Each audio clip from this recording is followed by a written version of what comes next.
Ya, siap, siap. Baik, terima kasih banyak. Selamat siang buat kita sekalian. Assalamualaikum warahmatullahi wabarakatuh. Selamat Selamat siang. siang, Selamat siang siang. Pak. Shalom, Shalom. Shalom. Shalom. Shalom. luar biasa. Saya ada di kelas yang cukup besar gitu ya. Jadi saya ada di kelas yang cukup besar dengan sekian banyak orang yang tentu dalam kesempatan kali ini eh, kita berbagi bersama tentang beberapa hal yang berkaitan dengan konstitusi. Karena kebetulan ini saya masuk di kelasnya PPKN, jadi saya harus lebih sedikit konstitusional, kan begitu. Oke, teman-temanku sekalian, untuk tidak memperpanjang kata, saya izin untuk share materinya ya. Mohon maaf kalau ini, bentar.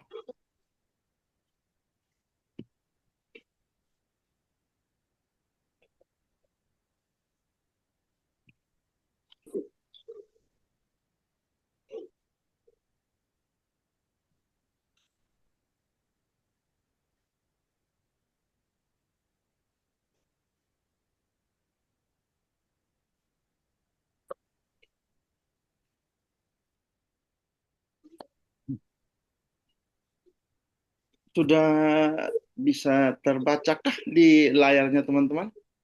Sudah, Pak. Sudah, Pak. Sudah. Sudah bisa dibaca. Sudah ya? Sudah, Pak. Baik. Sudah, Pak. Jadi, Iya, Pak.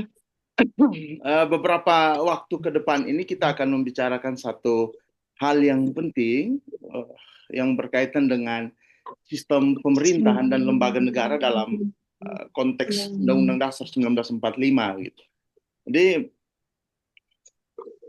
sebagai pembuka perlu teman-teman ketahui bahwa eh,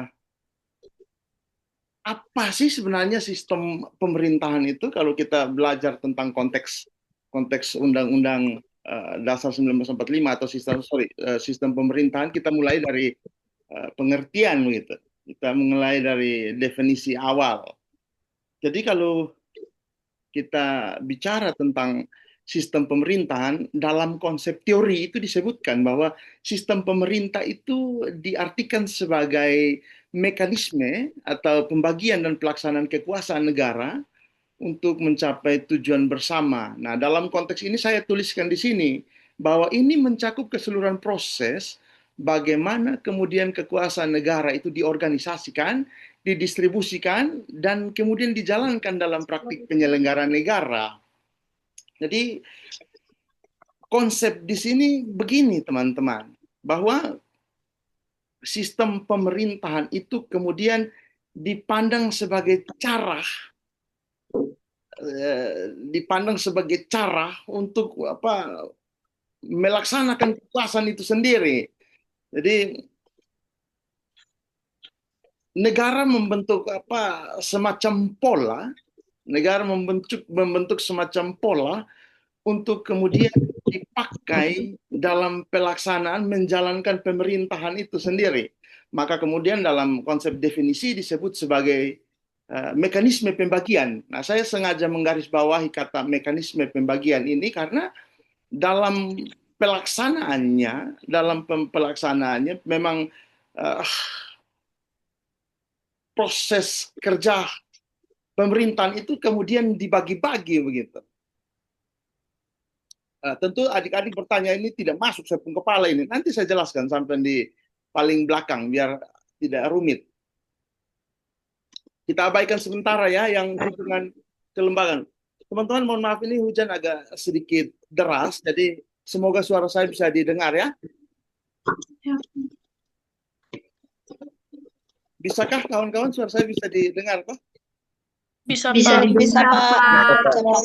Saya sengaja Bisa, Pak. saya konfirmasi lagi soalnya hujan di sini hujan. Berikut bahwa dalam hubungan kelembagaan, kenapa kemudian sistem pemerintahan itu dibagi-bagi?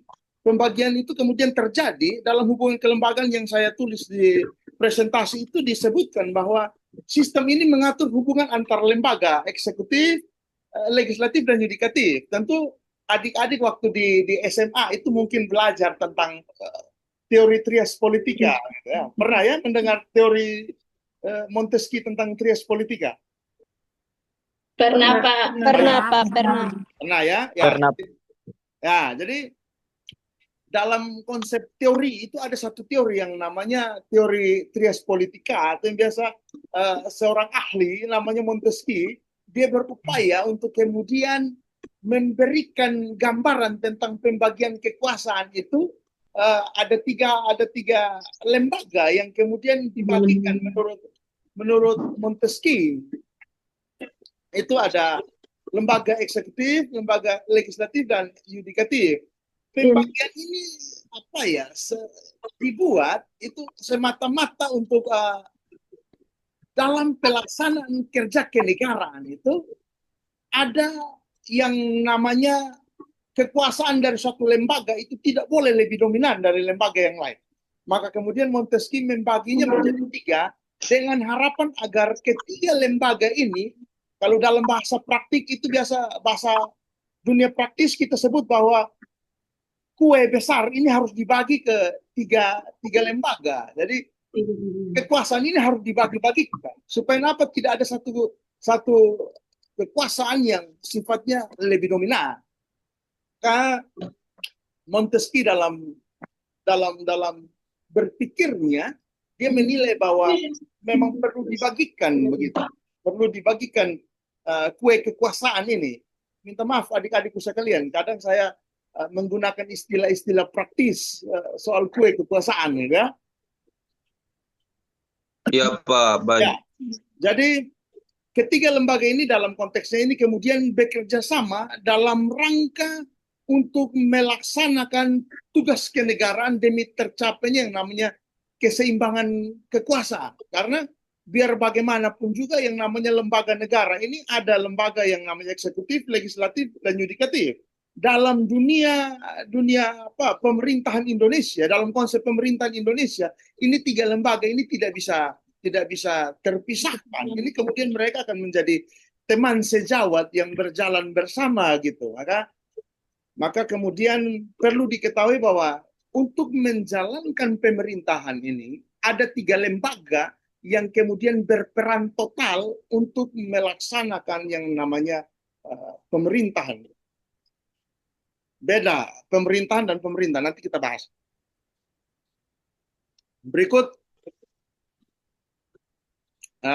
jenis sistem pemerintahan yang ada, sistem pemerintahan yang ada di dunia pada umumnya.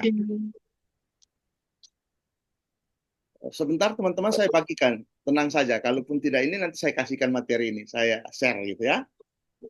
Siap, Pak. Itu saya share materi. Siap. Ya, jadi Baik, Pak.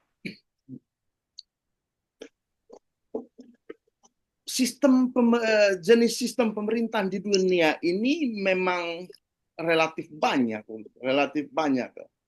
Di berbagai negara itu memiliki sistem yang berbeda-beda. Setiap negara itu punya sistem yang berbeda-beda. Dalam konteks ini saya tuliskan bahwa tergantung histori, budaya, kemudian kebutuhan politik mereka. Maka pemilihan sistem pemerintahan ini menjadi sesuatu yang penting, karena biar bagaimanapun juga terkait dengan jenis sistem pemerintahan ini, setiap negara itu kemudian dibebaskan untuk memilih sistemnya sendiri-sendiri gitu. Jadi setiap negara itu dibebaskan untuk memilih sistemnya sendiri-sendiri. Kalau kita sedikit keluar ke dunia hukum misalnya, Indonesia ini sebagai informasi buat adik-adik. Toh nanti di semester berikut juga sama Pak Fadil akan dijelaskan. Di Indonesia ini di dunia ini ada banyak sistem hukum begitu, sama juga dengan sistem pemerintah. Kalau dalam konteks hukum di dunia ini banyak sistem hukum, ada yang namanya Eropa kontinental, ada yang namanya Anglo-Saxon, ada yang namanya Islamic system law, ada yang namanya sistem campuran dan lain sebagainya. Ini semua sistem hukum.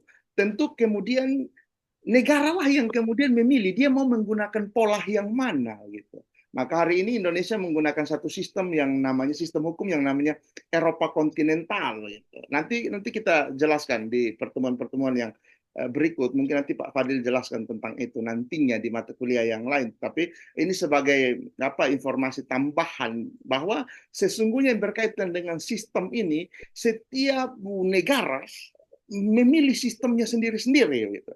Nah hari ini Indonesia memilih sistem pemerintahannya itu menjadi presidensial. Nah, ini dia. Saya harap teman-teman mungkin di SMA itu sudah cukup tahu ya tentang apa itu sistem hukum presidensial. Saya percaya bahwa adik-adik sudah pernah mendengar, sudah pernah tahu, maka pada tingkatan universitas di perkuliahan ini kita coba untuk mengulasnya dengan cara yang lebih sederhana. Bahwa sistem presidensial yang dipilih oleh Indonesia menjadi sistem pemerintahannya itu, di situ disebutkan bahwa sistem presidensial itu presiden berperan sebagai kepala negara sekaligus kepala pemerintahan. Dalam konteks Indonesia, presiden itu kemudian dipilih langsung oleh rakyat melalui suatu mekanisme yang namanya pemilihan umum. Adapun sistem parlementer, semi presidensial itu adalah sistem pemerintahan yang lain.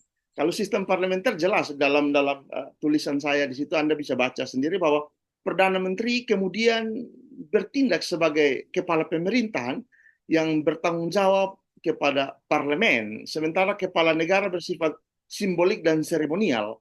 Dalam konteks sistem parlementer ini, teman-teman sekalian, Perdana Menteri yang dimaksudkan di situ adalah seseorang yang kemudian dipilih oleh parlemen. Parlemen itu siapa? Dalam konteks Indonesia itu Dewan Perwakilan Rakyat, MPR dan DPR. Jadi seolah-olah ada seorang yang kemudian oleh parlemen dipilih sebagai Perdana Menteri. Yang di mana Perdana Menteri ini dia punya tugas itu adalah bertindak sebagai kepala pemerintahan. Urusan kenegaraan itu adalah urusan dari seorang Perdana Menteri. Sementara Indonesia tidak kenal Perdana Menteri karena sistem kita presidensial, di mana tidak dipilih oleh DPR. Dulu pernah bahwa dalam konteks sejarah Indonesia pernah menggunakan sistem pemerintahan yang parlementer.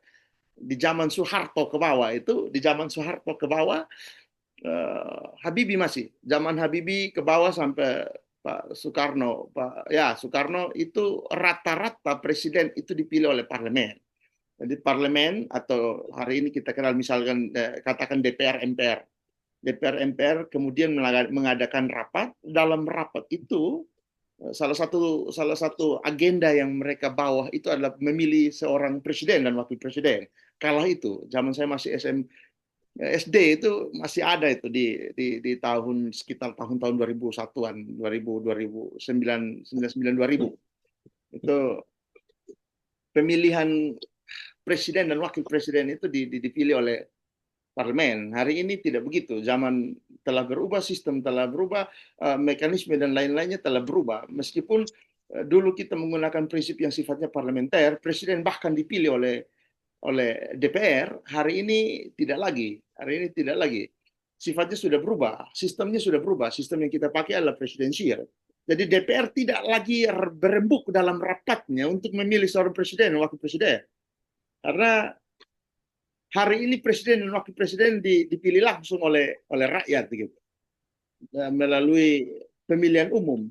Jadi mekanisme pemilu tentu nanti dipelajari selanjutnya, tetapi yang menjadi informasi untuk adik-adik bahwa hari ini Indonesia memang memegang sistem presidensial. Sementara itu sistem semi presidensial disebutkan bahwa adalah sistem hybrid di mana presiden dan sekaligus Perdana Menteri berbagi kekuasaan eksekutif. Jadi seolah-olah ada pembagian kekuasaan di situ. Presiden bertindak sebagai presiden, tetapi penyelenggara pemerintahan dipegang oleh seorang Perdana Menteri. Jadi di situ disebutkan bahwa pembagian itu kemudian juga menyertakan tanggung jawab spesifik, di mana presiden yang dipilih oleh rakyat tetapi kemudian Perdana Menteri dipilih oleh parlemen. Jadi sama-sama mengambil peran sebagai eksekutif, tetapi dalam pelaksanaan perannya itu mereka berbagi kekuasaan dengan pertimbangan bahwa presiden itu dipilih oleh rakyat, kemudian DPR MPR itu atau parlemen memilih seseorang yang juga akan bertugas seolah-olah sebagai pembantu presiden. Seolah-olah sebagai pembantu presiden, tetapi dalam kapasitasnya sebagai Perdana Menteri. Jadi ada semacam apa ya? Ada semacam kekuasaan yang kemudian dibagi dua, gitu, dibagi tengah. Dalam rangka apa pembagian kekuasaan ini dilakukan dalam konsep sistem semi presidensial? Secara umum, teman-teman sekalian, pembagian itu dibuat untuk memberikan sepenuhnya kesempatan kepada setiap orang yang dipilih untuk melakukan yang namanya aspek pelayanan publik. Pelayanan publik itu. Maka pelayanan publik itu dalam konsep sistem semi presidensial itu presiden tidak boleh seolah-olah bekerja sendiri. Dia harus dibantu oleh seseorang yang kemudian disebut sebagai Perdana Menteri. Nah, tentu dalam konteks Indonesia hari ini Perdana Menteri tidak diperlukan karena dalam konteks Indonesia sistem presidensial itu sudah satu paket begitu. Jadi presiden, wakil presiden, kemudian presiden dan wakil presiden inilah yang memilih pembantu-pembantunya yang dalam konteks ketatanegaraan disebut sebagai para menteri. Begitu. Bisa diikutikah kawan-kawan? Bisa, Pak. Bisa ya? Bisa, Pak. Oke. Pak. Mohon maaf kalau Bisa. suara saya agak ini. Biasa kami orang Keva suara agak sedikit ini. Oke, kita lanjut ya. Mas Bro dan Mbak Sisku sekalian. Ini berkaitan dengan sistem pemerintahan yang berada di Indonesia berdasarkan konsep konstitusional, konsep konstitusi, Undang-Undang Dasar 1945.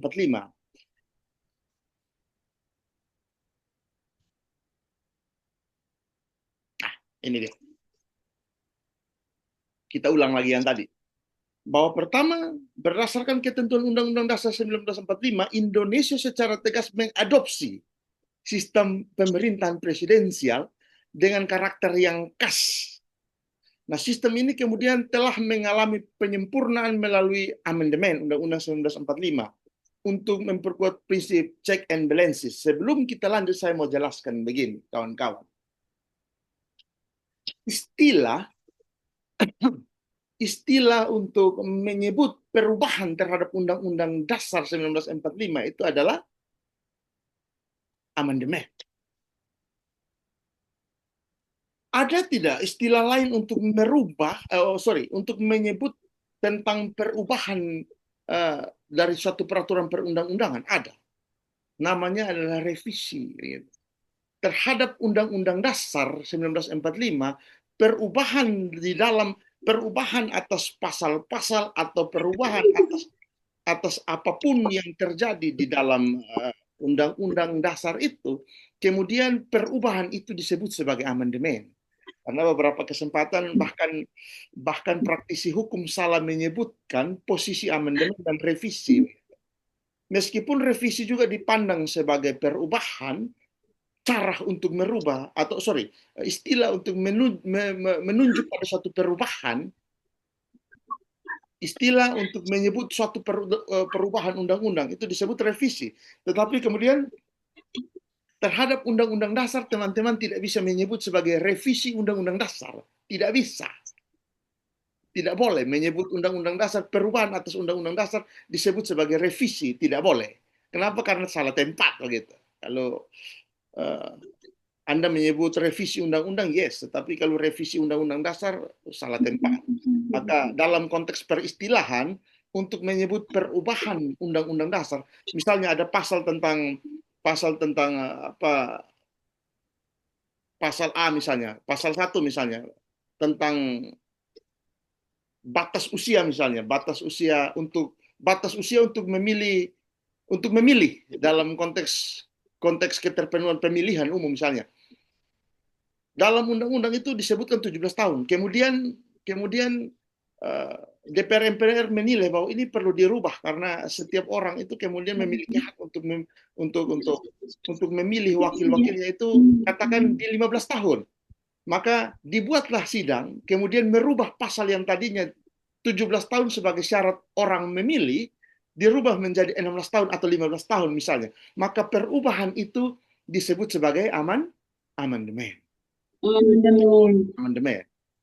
Itu hanya untuk undang-undang dasar.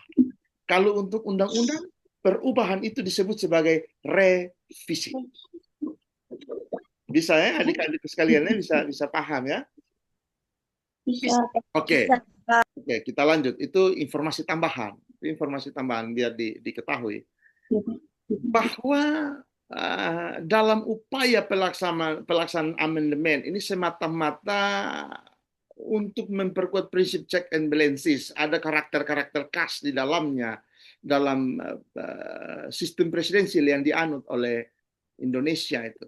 Di situ disebutkan bahwa presiden sebagai kepala negara sekaligus sebagai kepala pemerintahan gitu. Ada sistem pemerintahan, ada sistem pemerintahan yang presidennya itu bukan presiden tetapi raja begitu. Raja bertindak sebagai kepala negara, kemudian kepala pemerintahan itu dipegang oleh Perdana Menteri. Malaysia misalnya. Jadi mereka menganut prinsip monarki konstitusional.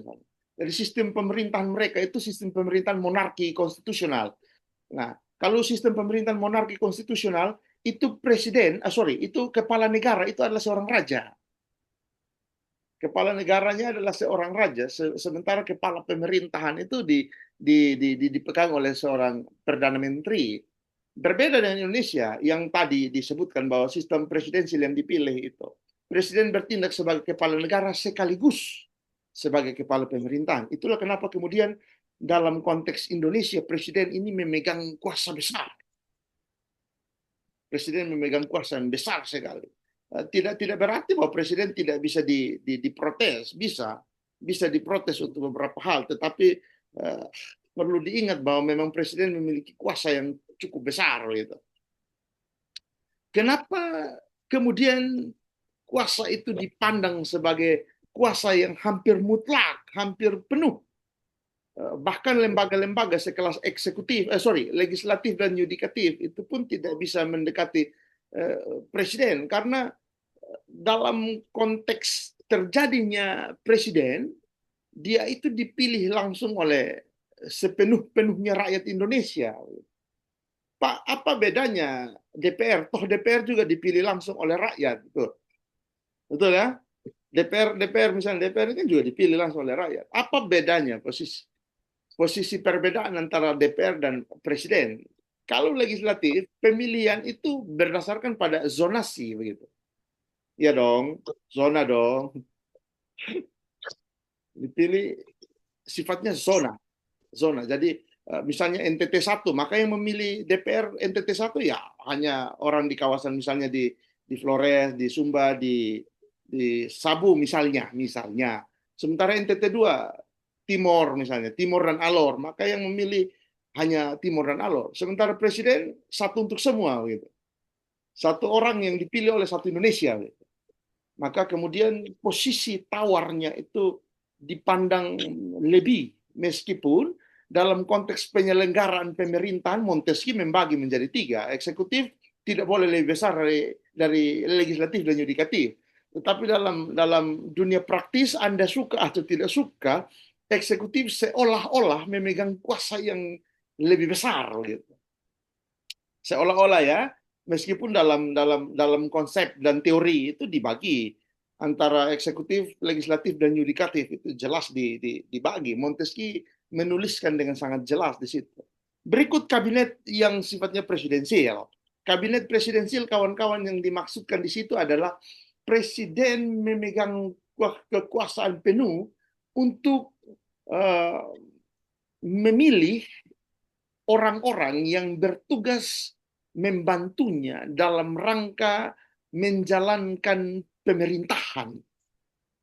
Maka dalam dunia praktis itu kita biasa menyebut bahwa presiden memilih menteri itu semata-mata untuk membantunya dalam rangka menjalankan visi dan misi yang telah dia tawarkan sebelum pemilihan itu terjadi. Katakan Pak Prabowo hari ini misalnya. Katakan Pak Prabowo hari ini. Waktu kampanye dia bilang bahwa apabila saya terpilih nanti saya akan berikan makanan gratis. Hari ini dia buat. Hari ini dia buat. Apa maknanya? Bahwa dia akan menggunakan kemampuan sebesar-besarnya semata-mata untuk menjalankan visi dan misi yang telah dia tawarkan kepada rakyat sebelum dia dipilih. Maka setelah dia dipilih, yang harus dilakukan adalah menjalankan apa yang telah menjadi janjinya begitu. Nah, tetapi Prabowo tidak bisa datang bagi MPG di Nunhila kan begitu toh? Prabowo tidak mungkin itu datang jalan-jalan dari Jakarta buat makan bagi makan gratis di SD Negeri Nunhila 1 misalnya. Maka kemudian dia harus dibantu oleh menteri-menteri yang kemudian bekerja dengan dan atas nama presiden. Maka kemudian dalam sistem presidensil, kabinet presidensil yang dimaksudkan adalah kabinet yang dipilih oleh seorang presiden dalam rangka membantu presiden untuk melaksanakan kerja kenegaraannya. Begitu. Yang berikut itu terkait dengan pemisahan kekuasaan legislatif. Ini jelas, legislatif bahkan yudikatif pun dipisah. Berikut kawan-kawan, semoga tidak membosankan ya kawan-kawan. Agak materi ini kawan-kawan memang agak berat. Memang agak berat karena ini terkait dengan hal konstitusi. Tetapi saya pikir kawan-kawan harus tahu soal ini. Memang mahasiswa begitu, dituntut lebih untuk tahu lebih. Berikut. Nah, jangan. Ini kita langsung saja. Nah, lembaga yang seperti apa sih? Lembaga seperti apa yang diamanatkan dalam Undang-Undang Dasar 1945? Yang pertama, ini dia, Majelis Permusyawaratan Rakyat, MPR. Jadi, Majelis Permusyawaratan Rakyat ini terdiri dari seluruh anggota Dewan Perwakilan Rakyat dan Dewan Perwakilan Daerah yang dipilih melalui mekanisme pemilihan umum. Jadi, komposisi ini mencerminkan representasi rakyat baik secara nasional maupun regional. Kenapa saya tulis ini? Untuk diketahui bahwa MPR ini bukan orang yang berbeda. Kadang banyak mahasiswa yang salah penafsiran. Seolah-olah MPR itu adalah lembaga yang orangnya lain, sementara DPR adalah lembaga yang orangnya lain lagi begitu. Bukan. Jadi isi dalam MPR ini adalah DPR itu dan DPD. Jadi DPR dan DPD, tahu dong DPR, Dewan Perwakilan Rakyat. Ya, Pak. DPR dan DPD, mereka berkumpul di dalam satu tempat yang di Indonesia dikenal dengan istilah Senayan. Satu tempat di Jakarta, Senayan, itu ada satu gedung yang namanya gedung DPR MPR. Kenapa namanya DPR MPR, tidak DPR saja atau DPD saja? Karena gedung itu adalah representasi dari keterwakilan rakyat. Jadi seolah-olah setiap orang yang duduk di situ adalah cerminan dari kehadiran rakyat secara nasional. Itu DPR. DPD beda lagi. Nanti kita jelaskan di poin berikut itu ada DPD, tetapi tidak apa-apa saya sebutkan di depan. Bahwa kalau Dewan Perwakilan Daerah dalam konsep teori disebut sebagai senator. Mereka itu perwakilan masing-masing daerah yang dalam konteks keberadaannya di Jakarta, di Senayan itu, dia sama sekali tidak memperdulikan keberadaan wilayah lain. Jadi keberadaannya hanya untuk membicarakan tentang kepentingan daerahnya saja. Misalnya kalau dia DPD dari NTT, maka yang ketika dia bicara di gedung DPR MPR itu, gedung DPD, gedung DPR MPR dan DPD itu, yang Senayan tadi itu pembicaraannya meluluh tentang kepentingan daerahnya. Maka DPD itu dipandang sebagai senator atau uh, perwakilan dari harapan rakyat daerah gitu. Banyak juga apa ya semacam bahasa sinis yang keluar DPD itu tidak perlulah buat apa DPD itu hadir sementara DPR RI itu sudah ada keterwakilan orang NTT di situ. Iya, tetapi pola kerjanya berbeda dalam konteks kenegaraan, dalam konteks konstitusional kerja DPR RI tidak sama dengan DPD RI. Kalau DPR RI dia berbicara keindonesiaan, semangatnya adalah semangat keindonesiaan, Sabang sampai Merauke, Palau sampai Pulau Rote. Itu semangat seorang anggota Dewan Perwakilan Rakyat Republik Indonesia. Kalau anggota DPD itu yang dibicarakan adalah kepentingan daerahnya saja. Dia tidak peduli Aceh mau terendam, terendam pi. Tidak peduli. Aceh mau terendam, Kalimantan Barat mau tabakar, son peduli. Yang dia pentingkan adalah NTT orang bisa makan. Yang dia pentingkan adalah NTT air bisa hidup, bisa jalan di NTT. Kenapa? Karena dia Senat Nusa Tenggara Timur. Maka yang dia bicarakan di situ adalah kepentingan dari daerahnya. Itu perbedaan antara DPR dan DPD. Jadi kalau DPR ketika misalkan saya, Pak Yosep misalnya, terpilih menjadi anggota Dewan Perwakilan Rakyat dari Nusa Tenggara Timur, betul suara saya adalah suara orang Nusa Tenggara Timur. Tetapi ketika saya ada di Dewan Perwakilan Rakyat Republik Indonesia, saya tidak lagi berbicara tentang kepentingan Nusa Tenggara Timur saja. Saya tidak lagi berbicara tentang kepentingan Nusa Tenggara Timur saja, tetapi jauh lebih daripada itu, berbicara tentang Indonesia. Maka bisakah Pak Ino omong tentang embung yang harus dibuat di Maluku Utara? Bisa. Kenapa? Karena itu Indonesia. Saya Dewan Perwakilan Rakyat dari Nusa Tenggara Timur, tetapi saya omong tentang embung itu harus dibuat di Maluku Utara. Itu semata-mata karena kepentingan nasional. Masyarakat Maluku Utara adalah masyarakat Republik Indonesia. Maka tidak peduli DPR RI itu datang dari mana. Ketika dia bertindak sebagai seorang Dewan Perwakilan Rakyat, maka saat itu dia bertindak sebagai perwakilan rakyat Indonesia. Jelas ya kawan-kawannya? Jelas, Pak. Gitu. Jelas, Pak. Jelas, Pak. Kalau DPD itu pembicaraannya di DPR MPR, di DPD itu semata-mata hanya untuk kepentingan daerahnya saja. Kita lanjut ke ini. Kewenangan konstitusi. Di situ disebutkan bahwa MPR itu berwenang mengubah dan menetapkan undang-undang dasar melalui sidang dengan quorum dan persyaratan khusus. Yang berikut melantik presiden dan wakil presiden hasil pemilihan umum dalam sidang paripurna.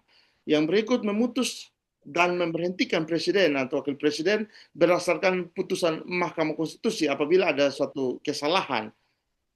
Yang berikut memberikan pertimbangan atas permintaan gerasi dan rehabilitasi dari presiden. Jadi MPR ini yang isi dalamnya adalah orang-orang DPR dan DPD ini ketika mereka bergabung bersama, maka posisi mereka itu tidak lagi disebut sebagai DPR dan DPD tetapi telah berubah seolah-olah gitu, berubah menjadi satu istilah atau sebutan yang disebut sebagai Majelis Permusyawaratan Rakyat. Oh, berarti Pak Yosep DPR dan DPD ketika mereka berkumpul di dalam satu gedung untuk membicarakan tentang prinsip konstitusional, mereka telah berganti nama. Bukan soal berganti nama, mereka tetap orang yang sama, lembaga DPR dan DPD, tetapi kepentingannya mereka telah berubah bentuk. Yang tadi DPR menjadi Majelis Permusyawaratan Rakyat.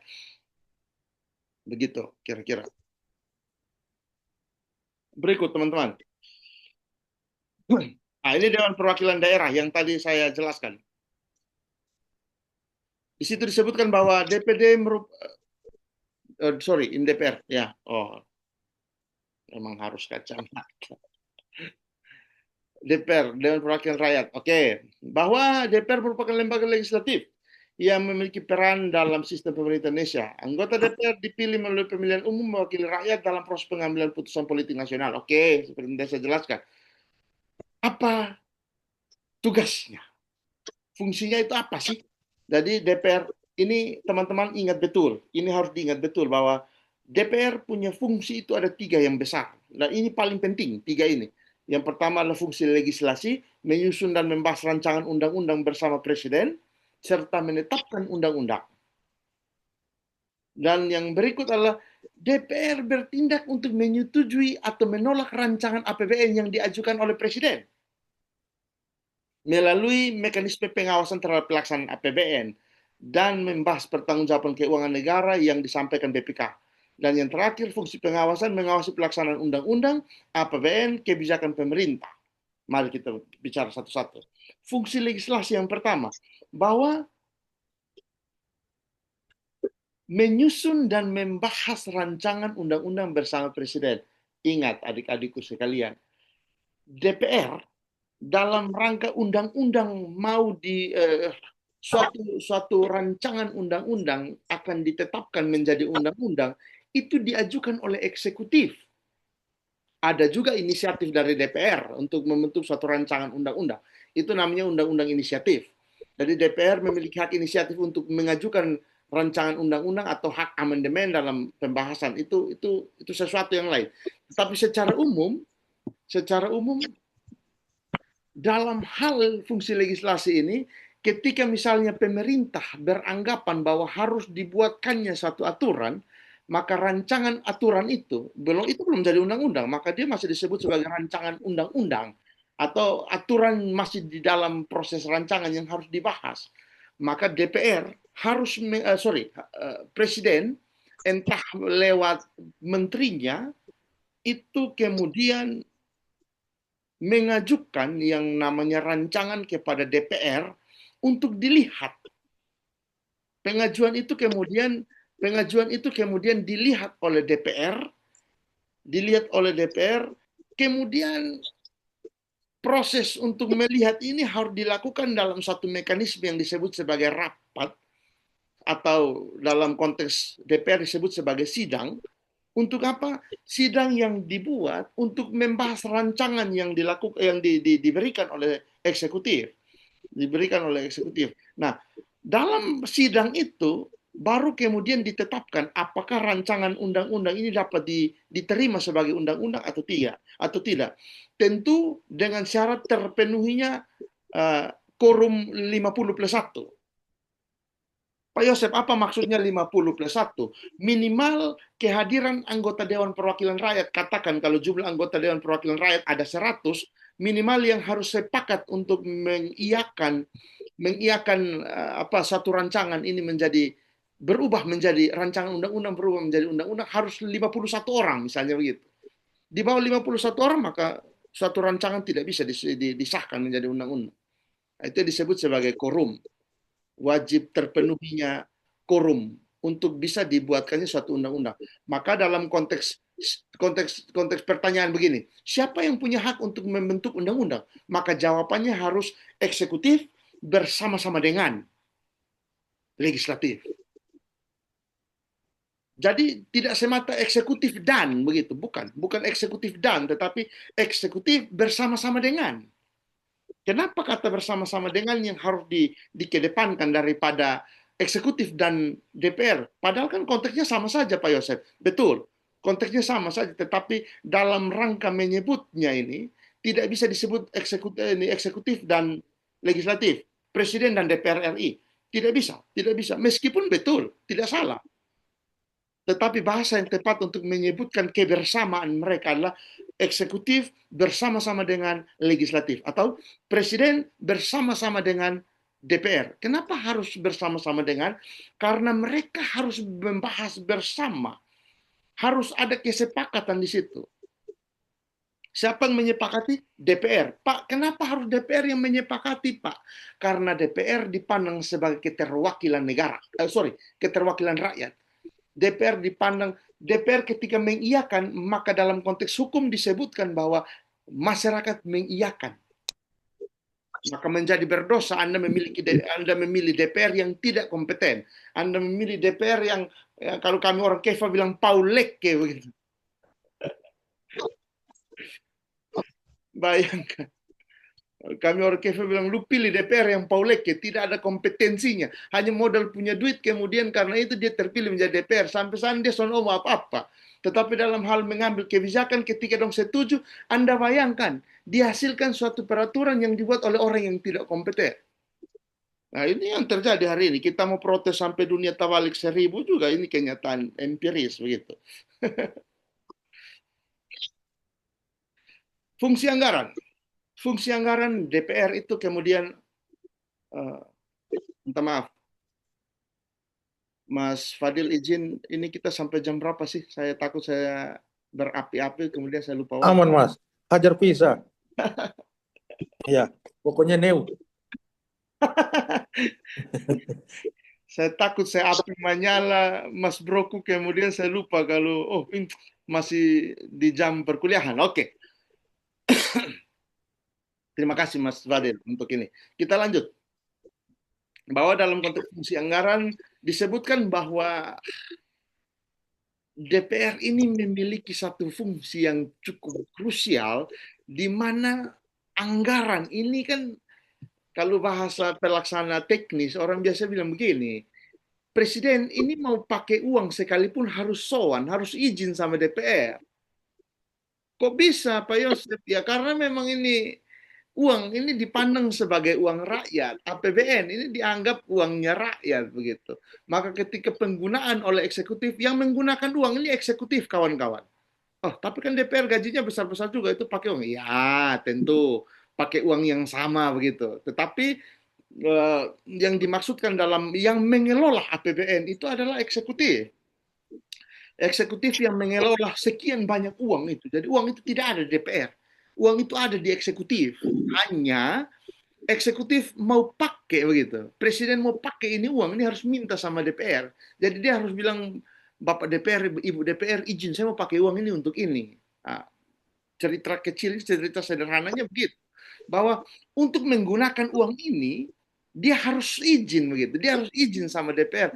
Ketika DPR menyepakati memberikan ruang untuk bisa digunakan, baru digunakan. Nah, ini bahasa yang sederhana, dalam bahasa sederhana. Dalam konteks teori disebut bahwa fungsi anggaran itu diartikan sebagai menyetujui atau menolak rancangan APBN yang diajukan oleh Presiden. Rancangan APBN ini apa kawan-kawan? Semua draft anggaran pembelanjaan dan biaya negara yang dibuat per 1 tahun. Jadi misalnya tahun ini Presiden mau alokasikan dana sekian triliun untuk kepentingan MBG, makan bergizi gratis. Untuk kepentingan makan bergizi gratis. Maka proses makan bergizi gratis itu haruslah mendapat restu dari DPR. Presiden kalau tidak dapat restu dari DPR, sampai muntah kuning, tidak mungkin dia menggunakan uang itu. Kenapa? Karena DPR tidak menyetujui. Ya, kalau konteks hari ini, Prabowo semangat-semangat saja, karena DPR semua itu kemudian menjadi bagian dari kroninya. Jadi, apa yang dikatakan Presiden hari ini, DPR, oh ya sepakat, deal, gitu. Tetapi yang mau saya ceritakan di sini bahwa sesungguhnya dalam konteks ideal, eksekutif dalam hal menggunakan anggaran, bahkan jangankan menggunakan anggaran, dia baru mau merencanakan penggunaan anggaran saja, DPR berhak untuk menolak atau menerima. Misalnya, saya sebagai presiden, nanti di tahun 2026 rencananya saya akan MBG untuk semua sekolah di Indonesia tanpa terkecuali. Dengan besaran biaya sekitar 200 sampai katakan 380 triliun rupiah. DPR bilang tidak setuju. Tidak setuju. Kami Dewan Perwakilan Rakyat menolak dengan alasan bahwa MBG bagusnya diberikan kepada daerah-daerah yang dikatakan daerah terluar, termiskin dan lain sebagainya. Sementara Jakarta, Bali, Surabaya, kawasan ini tidak perlu karena dipandang sebagai kawasan dengan kualitas pendapatan daerah yang cukup. Jadi mereka bisa berdikari lah begitu. Tidak harus menggunakan anggaran pembiayaan belanja negara. Misalnya, kemudian ditolak. Maka itu haknya dia sebagai DPR.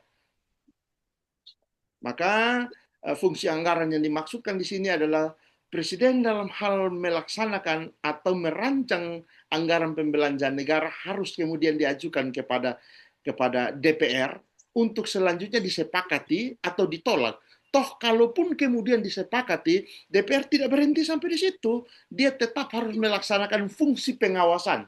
Kalau dalam bahasa sederhana, oke, saya sudah setuju ya Anda untuk oke, tahun berikut ini akan MBG dengan sekian triliun. Maka selanjutnya lu pantau itu. Sebagai DPR lu pantau, lu lihat bahwa betul tidak ini presiden pakai itu uang untuk kepentingan MBG, atau jangan sampai ada satu sekolah di Taklale sana sudah pemakan.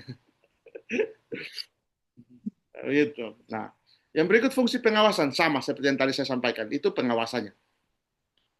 Berikut berkaitan dengan DPD. DPD sudah kita bahas tadi ya yang di awal-awal singkat itu, tapi saya kira itu sudah. Bahwa DPD dipandang sebagai keterwakilan daerah di tingkat nasional.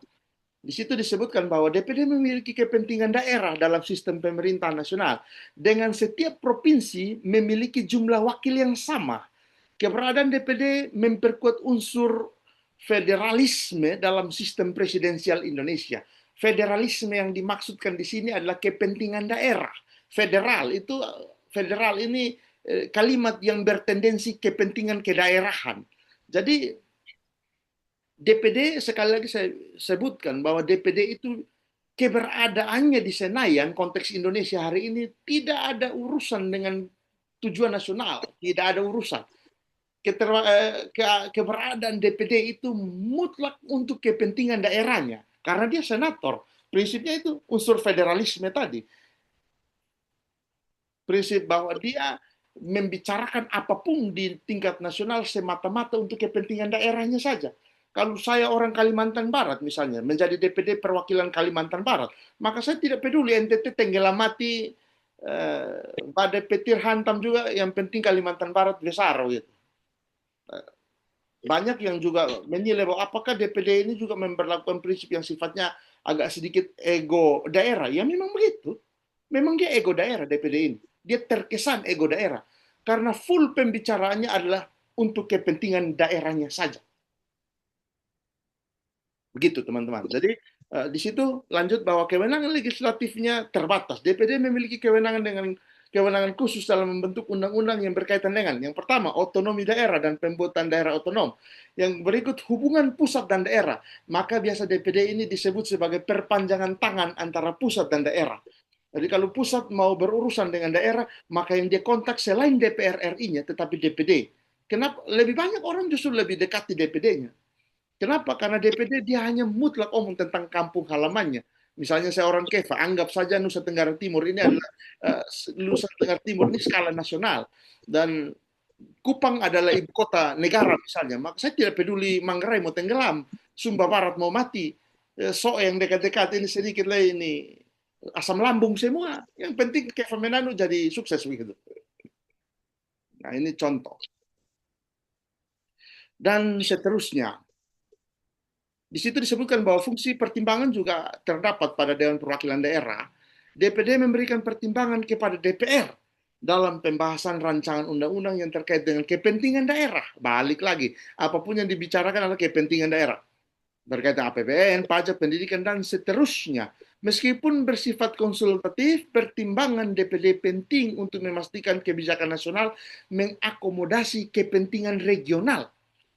Kenapa DPD harus omong di situ? Karena ketika DPR itu bersama dengan eksekutif, bersama dengan presiden misalnya, membuat suatu undang-undang, kepentingan daerahnya harus terakomodir. Setidak-tidaknya dia harus ada di situ. Contoh ya, ini contoh. Waktu zaman kami kuliah itu lagi tenar-tenarnya undang-undang tentang tindakan pornografi dan porno aksi, itu DPD dari Bali protes. DPD dari kawasan Bali memprotes itu undang-undang dengan alasan bahwa ya bagaimana Bali ini kan daerah yang sifatnya daerah wisata. Ya Anda akan lihat bule telanjang sepanjang malam misalnya. Ya telanjang yang dimaksudkan adalah menggunakan bikini begitu. Menggunakan bikini begitu. Dalam konteks Indonesia itu perbuatan yang tidak menyenangkan di hadapan umum. Dalam konteks undang KUHP misalnya, kita undang-undang hukum pidana itu dipandang sebagai perbuatan yang tidak menyenangkan, maka diharuskan untuk membuat suatu peraturan sehingga orang tidak seenaknya telanjang badan di pinggir jalan. Anda bisa bayangkan satu orang telanjang pakai bikini jalan di apa lampu merah sapau gitu. Nah, maka kemudian dibuatlah aturan itu. Tapi DPD menolak dengan alasan bahwa Bali tidak bisa. Bali ini daerah wisata yang hampir pasti banyak turis datang di sini. Betul bahwa kita memberikan gambaran keindonesiaan bahwa Indonesia ini adalah daerah yang dengan prinsip ketimuran, ada adat, sopan santun dan budaya ketimuran yang kuat. Tetapi juga kita tidak bisa menutup mata untuk kehadiran orang-orang yang datang masuk ke Indonesia dengan perbedaan budaya dan perbedaan kebiasaan yang cukup nyata gitu. Maka DPD bersuara di situ. Supaya apa? Supaya apa dia bersuara? Supaya Bali kepentingannya terakomodir. Maka kemudian ada pengecualian dalam undang-undang itu. Itu pentingnya DPD di situ. Apapun persoalannya dia akan bicarakan tentang kepentingan daerahnya.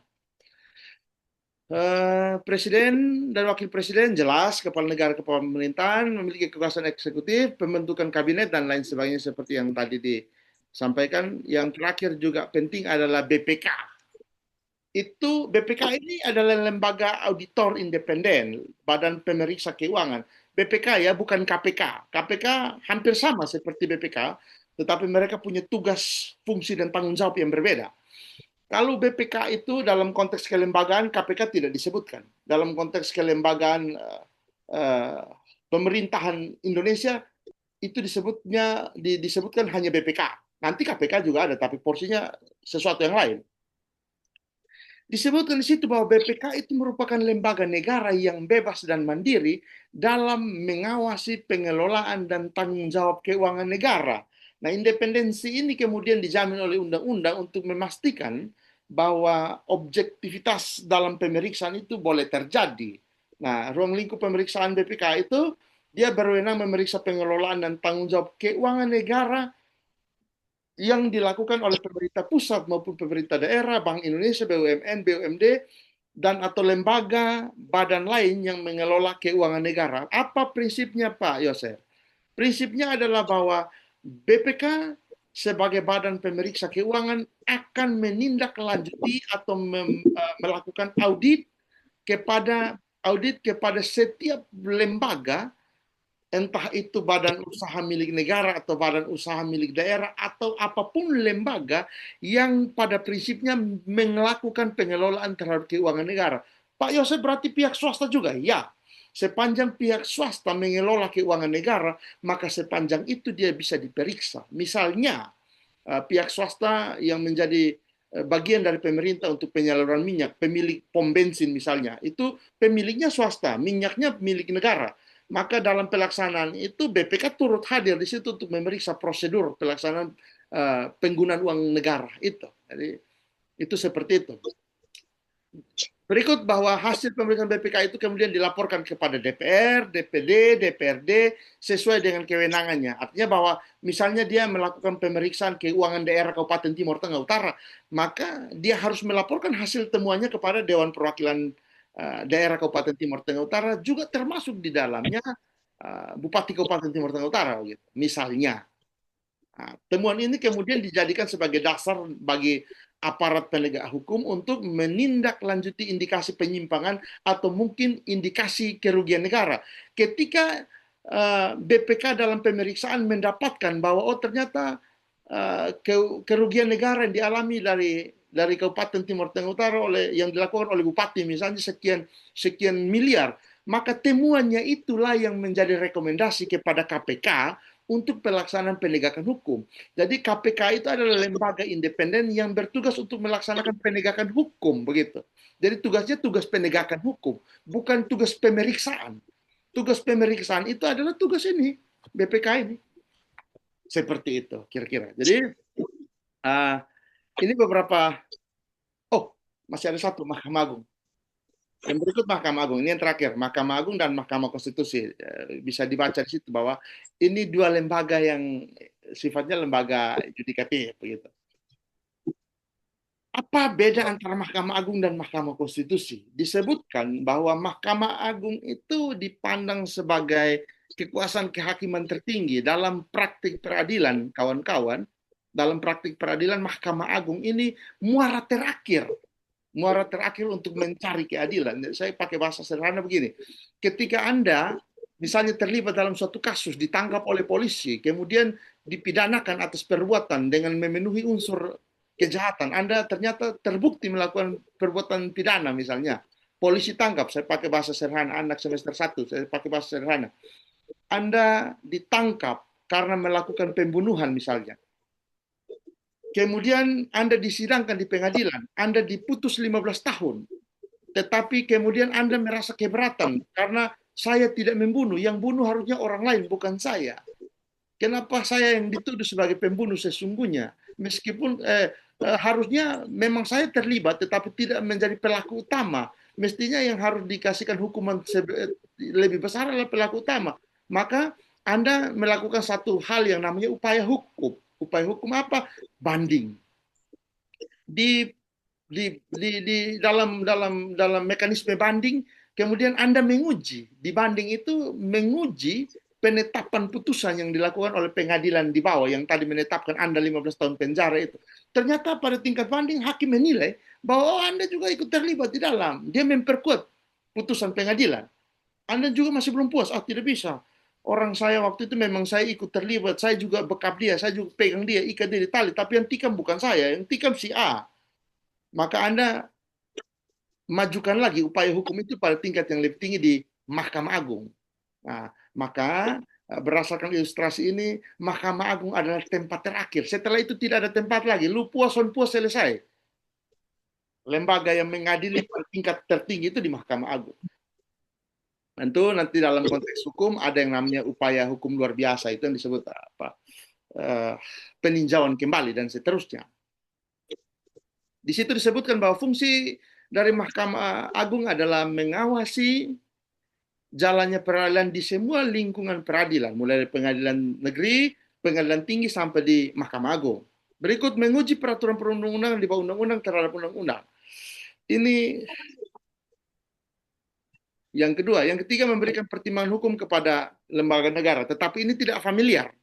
Dua ini tidak familiar. Lebih familiar itu menjadi tugasnya dari Mahkamah Konstitusi. Sementara Mahkamah Konstitusi itu adalah lembaga negara yang bertugas juga di dalam konteks yudikatif, yang dimana memiliki kewenangan khusus untuk menguji undang-undang terhadap undang-undang dasar, memutus sengketa kewenangan antar lembaga negara, termasuk juga memutuskan perselisihan hasil pemilihan umum dan lain sebagainya. Di Mahkamah Konstitusi ini lembaga yang secara konstitusional menjaga martabat dari undang-undang dasar. Jadi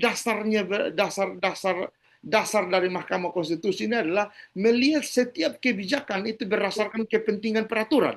Jadi peraturan itu dijadikan sebagai dasar utama untuk menilai peraturan-peraturan lain di bawahnya. Apakah pelaksanaannya sesuai atau tidak dengan peraturan. Nah, di sini berlaku prinsip bahwa setiap undang-undang yang diberlakukan oleh negara, yang dibuat oleh Dewan Perwakilan Rakyat itu tidak boleh bertentangan dengan Undang-Undang Dasar 1945. Karena Undang-Undang Dasar 45 itu menjadi dasar yang mutlak, dasar yang paten untuk dijalankan roda pemerintah. Maka sebagai contoh,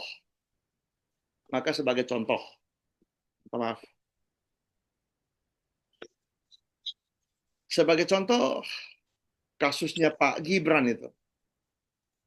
Sebagai contoh kasusnya Pak Gibran, Pak Wakil Presiden hari ini. Kemarin itu sempat menjadi polemik besar. Ini saya gambarkan biar adik-adik tahu bahwa kekuatan undang-undang dasar itu menjadi poin penting. Pak Gibran itu sempat dituduh terlibat dalam suatu lingkaran setan untuk memuluskan jalannya menjadi calon wakil presiden gitu. Nah, saya gambarkan begini. Dalam konteks hukum ke adik-adikku sekalian ada satu perkataan yang bunyinya begini. Undang-undang tidak boleh bertentangan dengan Undang-Undang Dasar 1945.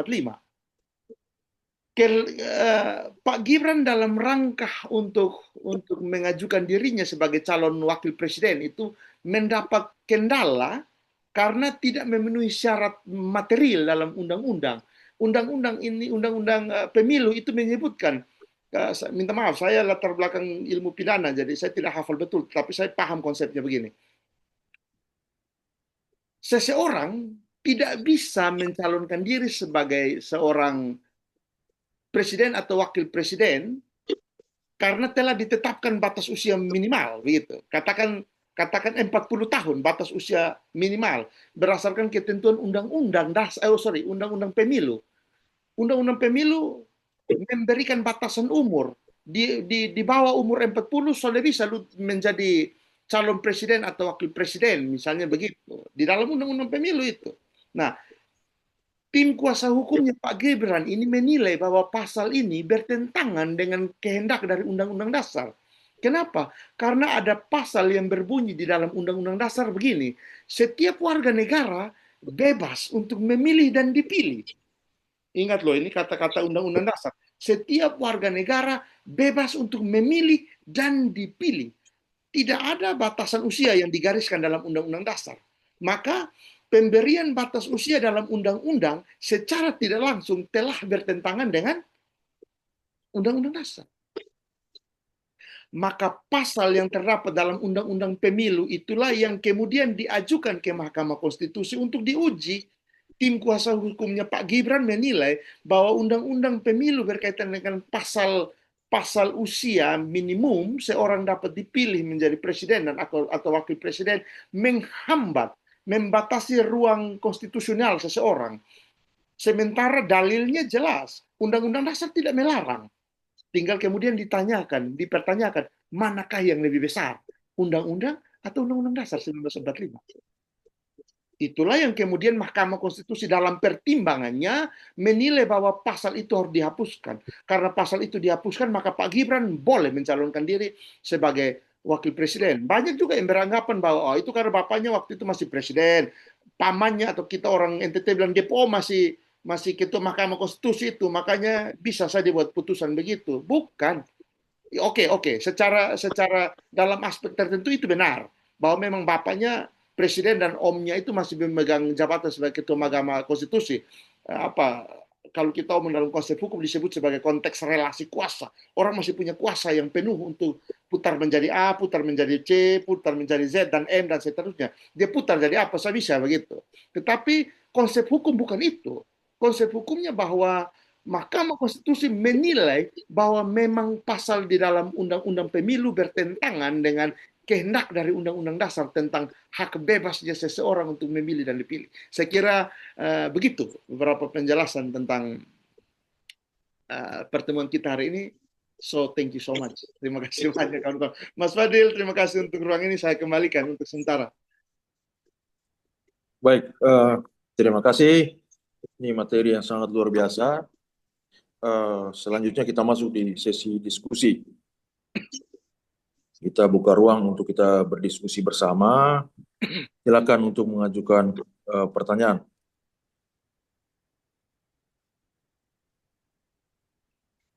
Ya, masih aktif semua ya, jangan sampai ini bobo siang ini. Aduh, Gila. bahaya, jangan bobo siang dulu.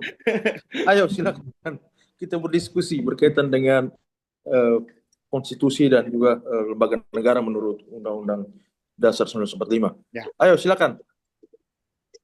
Ajukan pertanyaan.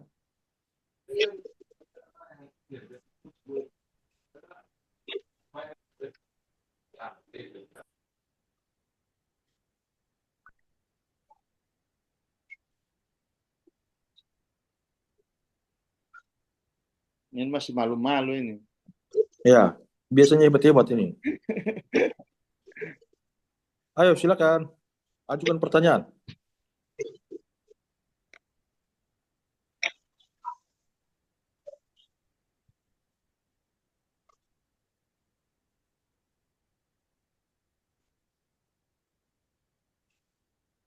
Nah ini kayaknya bobo cantik semua ini. Baring-baring sore semua ini. Ajukan pertanyaan. Tanya apa sah? Yang penting berhubungan dengan materi yang sudah disampaikan tadi.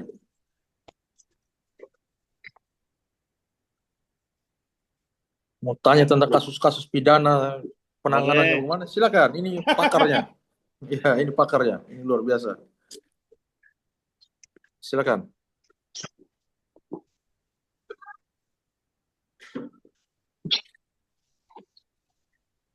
Sepertinya Ibu Angelina mau bicara ini. Ya, aktifkan mikrofon. Silakan. Ya, di sini anak Keva banyak. Oh ya. Nah, anak Keva banyak. Ini kawan Keva semua ini.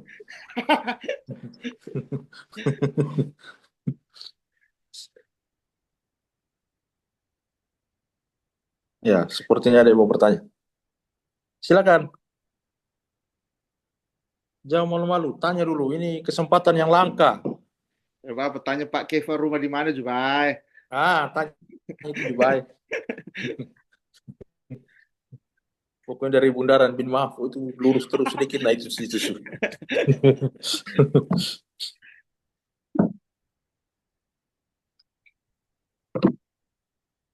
Ayo, jangan sia-siakan kesempatan. Ini kalau tidak bertanya nanti saya sampaikan ke para Yudi untuk nanti ya berpengaruh juga pada aktivitas perkuliahan. Ayo, silakan. Iya, karena ini mata kuliah ini sebenarnya kami tim, ada satu teman. Siap. Cuma beliau sedang berhalangan, jadi makanya hari ini saya coba untuk apa mengisi tetapi dengan suasana yang berbeda. Jadi kita Ya, undang Mas Fadil. praktisi. Ini baik sekali Juga. buat kita belajar Iya. bersama toh. Iya, ini materi ini sangat luar biasa sekali. Karena ini ada keterkaitan dengan mata kuliah di semester genap ini. Kalau kalian tidak punya bekal pemahaman yang baik, maka nanti akan kesulitan. Di semester 2 nanti ada ideologi negara, ideologi Pancasila, Oh ya, betul. ya, terus nanti ada hukum pemerintahan daerah. Ini ada kaitannya semua. Ayo silakan, tanya saja. Satu pertanyaan juga baik. Karena ini jam-jam rawan ini. Jam rawan itu asli, itu diakui itu. Iya, jam rawan. Tapi biasanya mereka hebat-hebat. Ini biasanya Saya percaya. selalu ajukan pertanyaan terus-terus. Undana alma mater tercinta itu, aduh. Ya, Baik, ya sore silakan. Bapak. Selamat sore. Apakah Bapak bisa mendengar suara saya, Bapak? Ya, Bapak, silakan. saya perkenalkan nama saya Imaniang Setia Hunai. Di sini saya ingin bertanya kepada Bapak pemateri. Sebelumnya Bapak materinya sungguh luar biasa dan patut diberikan apresiasi karena materinya sangat mudah untuk dipahami dan bisa saya mengerti, Bapak. Di sini saya mau minta Bapak untuk memberikan pendapat Bapak mengenai kelebihan dari sistem presidensial yang ada di Indonesia ini, Bapak. Apa keunggulan dan juga suatu keuntungan yang ada di sistem pemerintahan yang ada di Indonesia, yaitu presidensial, minta maaf, Bapak. Tidak apa-apa, salah sebut ke pleset lidah aman lah. Nama Bapak.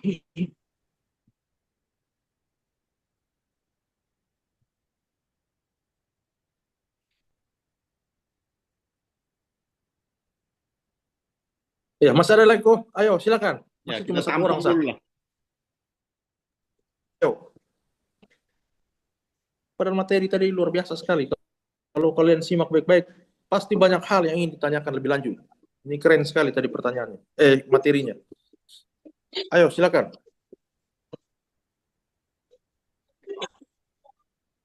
Selamat siang, Pak. Ya, siang. Silakan. Selamat siang, saya atas nama Kristiani Pujawati Arnimat, Pak, izin bertanya. Ya. Bapak tadi ada menyinggung tentang check and balance, Pak. Ya. Jadi saya ingin bertanya, apakah penerapan checks and balance di Indonesia ini sudah efektif? Terima kasih, Pak.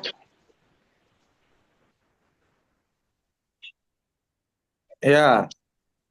Ada lagi kok, silakan. ini semakin menarik ini pertanyaan-pertanyaannya ini. Mantap sekali. Iya, silakan, ayo. Cek, selamat siang Pak. Ya, selamat siang. Terima kasih atas waktu dan kesempatannya. Saya atas nama Jonsu Mikael Malilak ingin bertanya. Pertanyaannya, bagaimana implementasi dan dampak dari fungsi anggaran DPR terhadap kesejahteraan rakyat, khususnya dalam konteks pengawasan pelaksanaan APBN?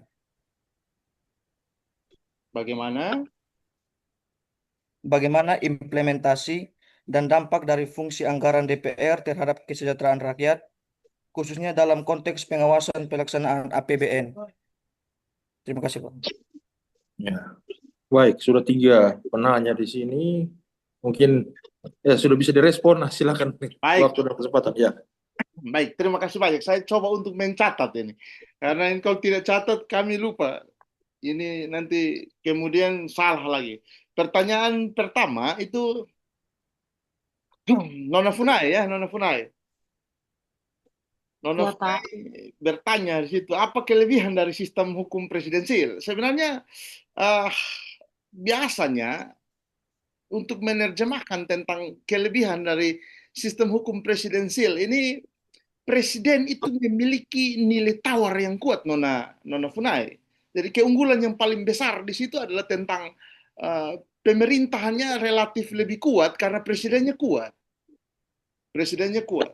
Kuat yang dimaksudkan adalah bahwa presiden kemudian tidak bisa dengan mudah dilengsarkan oleh DPR dengan alasan yang tidak dapat dipertanggungjawabkan.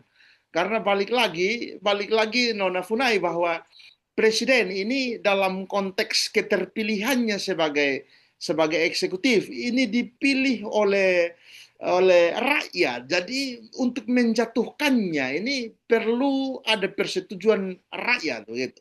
Persoalannya rakyat yang dimaksudkan adalah rakyat yang secara langsung, bukan rakyat yang diwakilkan begitu. Jadi DPR dalam keadaan apapun, misalnya sepanjang tidak bisa memberikan bukti untuk melengsarkan seorang presiden, maka tidak bisa.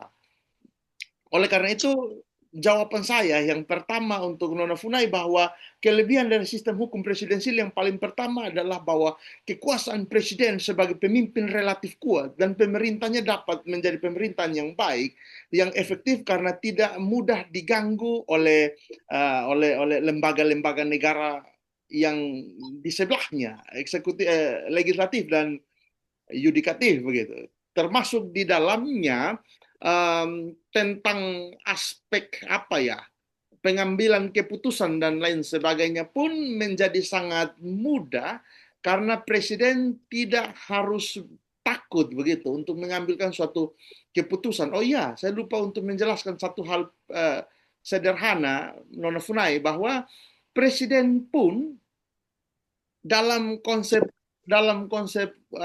sistem pemerintahan presidensial ini, presiden juga diberikan ruang untuk bertindak lebih manakala dia menilai bahwa negara sedang dalam keadaan yang genting dan tidak mungkin lagi kita menunggu persetujuan dari DPR, maka presiden dapat mengambil kebijakannya sendiri. Itulah yang kemudian dalam konteks undang-undang ada satu istilah Nona Funai namanya Perpu. Perpu itu peraturan pemerintah pengganti undang-undang. Itu keadaan di mana negara lagi genting dan presiden boleh mengambil suatu kebijakan sendiri tanpa melibatkan DPR. Maka keunggulan dari sistem presidensial ini adalah bahwa presiden memiliki nilai tawar yang cukup kuat dan relatif kuat begitu. Kalau saya pakai bahasa sederhana, saya bilang presiden punya power yang cukup besar. Presiden punya power yang besar. Nah, itu enaknya presidensial. Anda bayangkan, Nona Funai, kalau sistem kita bukan presidensial tapi parlementer, presiden mau omong, saya takut dengan DPR. Karena dalam keadaan tertentu, DPR bisa melengsarkan presiden. Alasannya sederhana, lu dipilih oleh ketong gitu. Presiden lu dipilih oleh DPR gitu. Jadi lu harus takutlah kepada DPR. Tidak. Kalau presidensil, presiden tidak harus takut kepada siapapun. Makanya salah satu ya dari sekian banyak. Tetapi yang paling hebat adalah keunggulan dari sistem presidensil ini adalah presiden memiliki nilai tawar yang kuat. Presiden memiliki posisi yang kuat dalam hal pengambilan kebijakan, dalam hal pelaksanaan tugas pemerintahan. Dia tidak bisa diintervensi sepanjang dia ada pada garisnya. Begitu Nona Funai, silakan direspon. Baik Pak, terima kasih Pak untuk jawabannya Pak. Jawabannya sangat luar biasa. Terima kasih Nona Funai. Mas Fadil, saya lanjut lagi ke pertanyaan kedua. Ya, silakan. Ya, yang kedua oleh siapa tadi? Kakak Kristiani kok? Iya, Pak. Oke, Nona Kristiani. Nona Kristiani, pertanyaannya begini, apakah penerapan check and balances itu sudah efektif?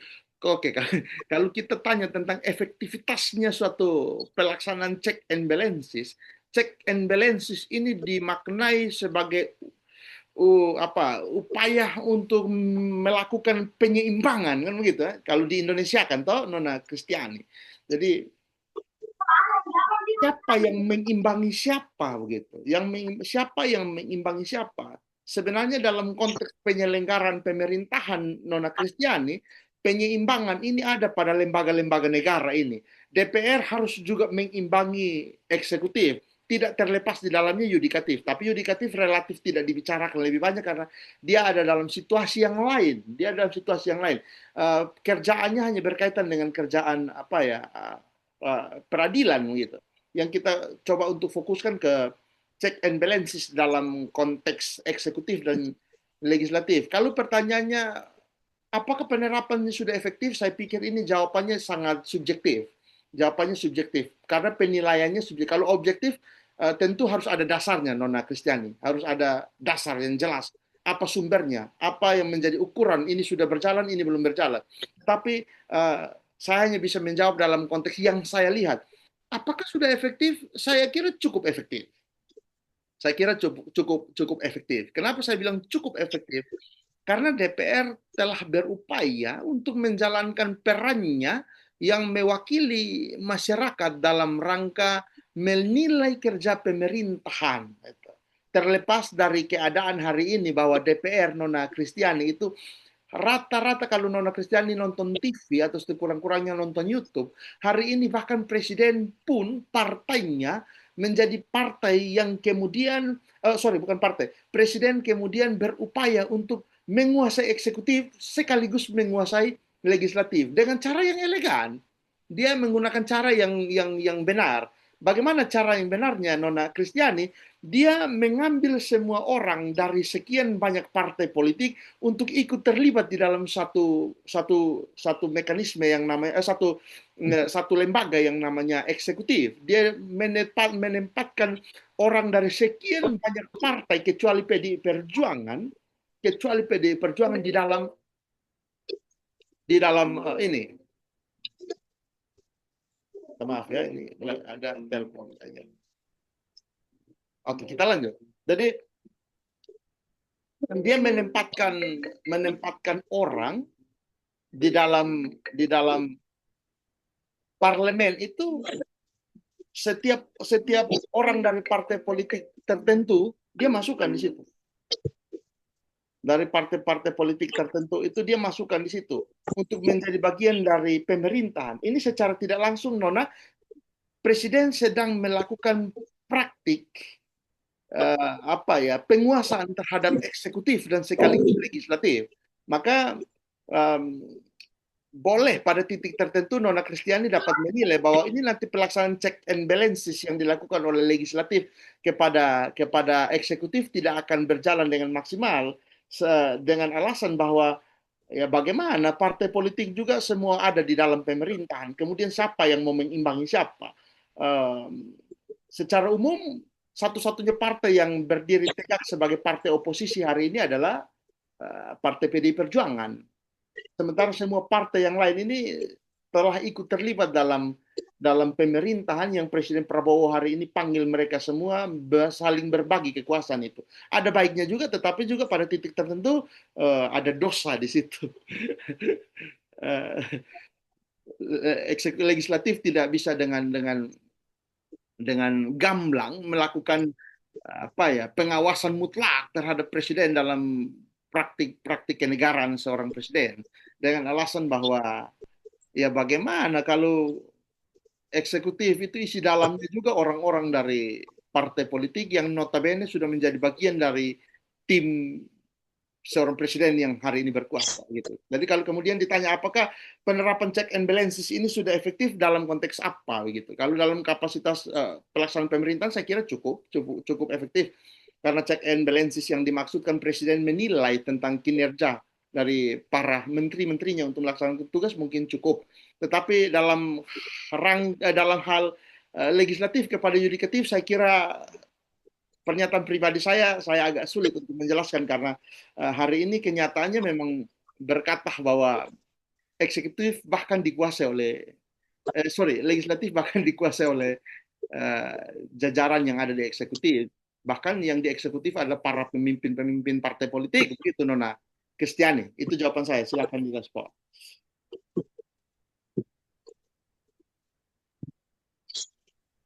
Baik Pak, terima kasih. Jawabannya sungguh luar biasa. Terima kasih Pak. Terima kasih banyak.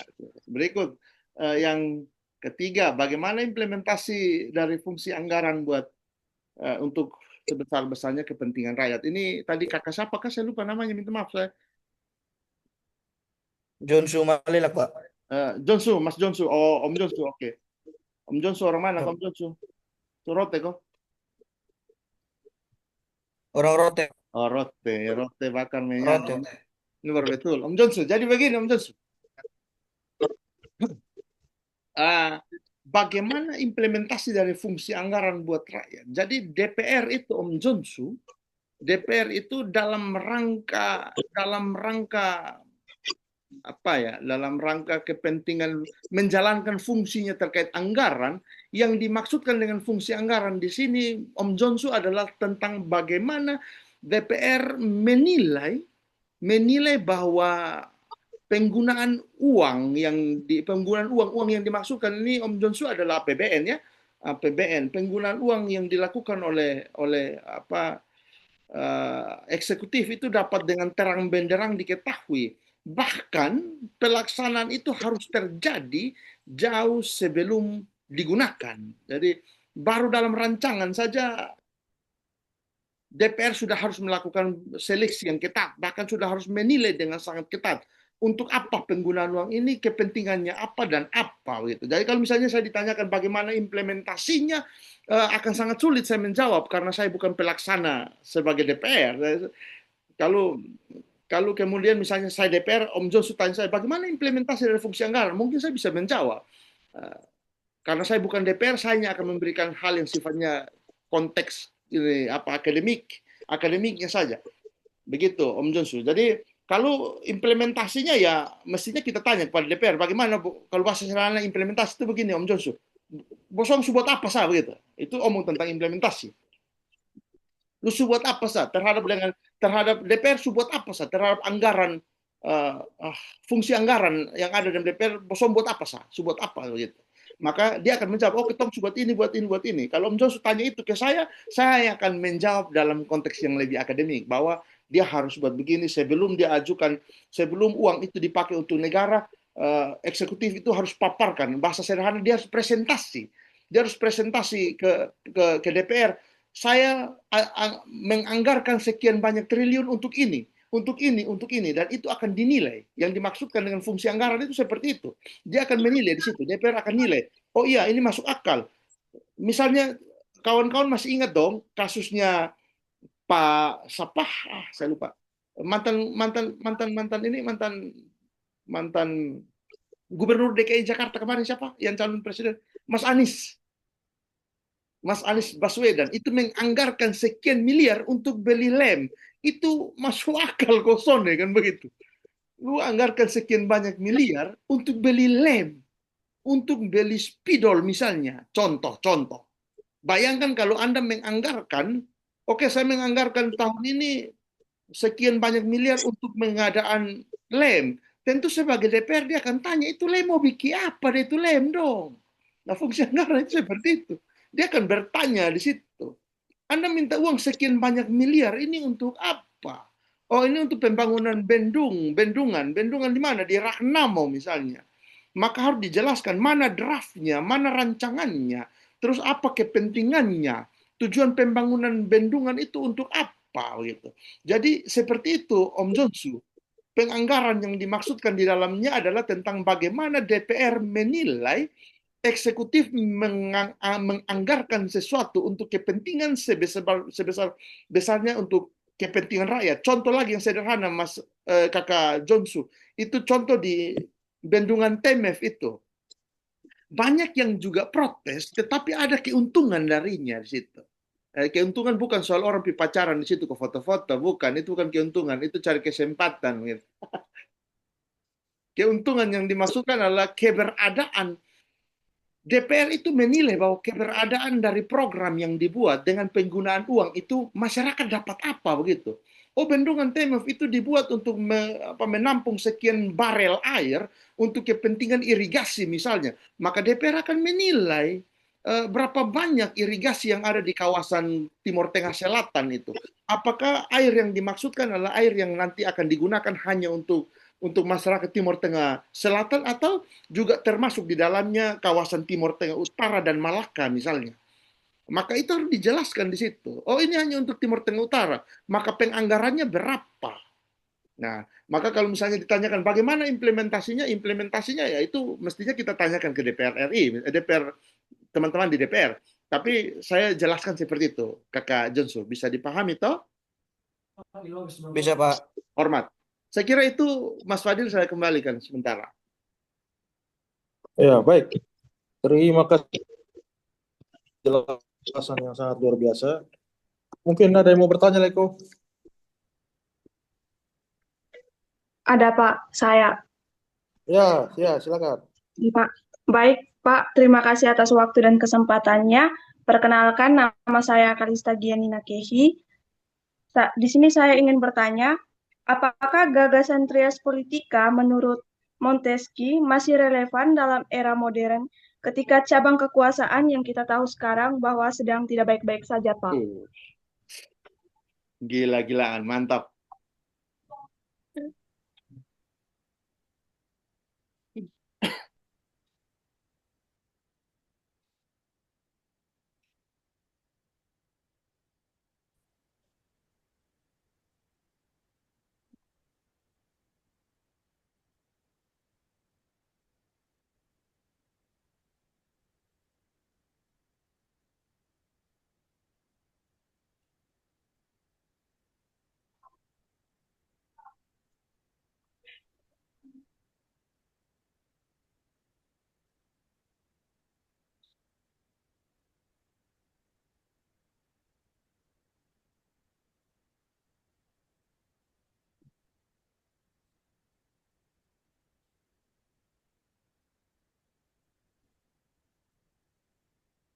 Beberapa negara yang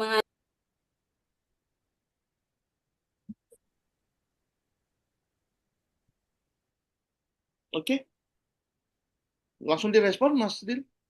Ya, mungkin langsung direspon satu. Oke, baik. Ya. Terima kasih, Mas Fadil.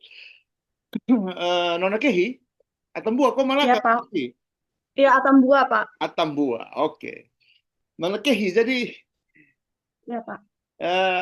kalau saya ditanya tentang apakah kemudian gagasan trias politika miliknya Montesquieu ini masih efektif sekarang, saya juga bermasalah untuk menjawab bahwa dia masih efektif.